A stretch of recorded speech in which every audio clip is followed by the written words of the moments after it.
Bismillahirrahmanirrahim. السلام علیکم. ایک دفعہ ایک عورت کا بچہ گم ہو گیا. وہ اسے قافلے میں ڈھونڈتی پھر رہی تھی. وہ ایک ایک آدمی سے بچے کے بارے میں پوچھتی. بالآخر اس کا کھویا ہوا جگر گوشہ مل گیا. اس نے لپک کر اسے سینے سے لگایا مگر اسے یقین نہ آیا تھا. وہ بار بار اس کا منہ دیکھتی اور پیار کرتی. ہر شخص اس کی کیفیت سے متاثر ہو رہا تھا.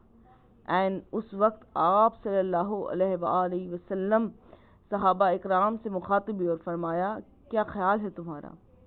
یہ عورت اپنے بچے کو آگ میں ڈال سکتی ہے؟ سب نے عرض کی: نہیں، یہ ایسا ہرگز نہیں کر سکتی کیونکہ اسے اپنے بیٹے سے بے پایاں محبت ہے. آپ صلی اللہ علیہ وسلم نے یہ سن کر فرمایا: اللہ تعالیٰ کو اپنے بندوں سے اس سے کئی گنا زیادہ محبت ہے. وہ ہرگز نہیں چاہتا کہ اس کے بندے دوزخ کی آگ میں جلیں.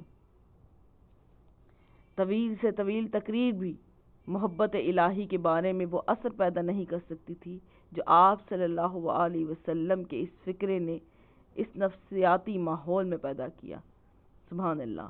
امید ہے آپ کو ویڈیو پسند آئے گی. اسے لائک اور شیئر کیجیے. مجھے اجازت دیجیے. اللہ حافظ.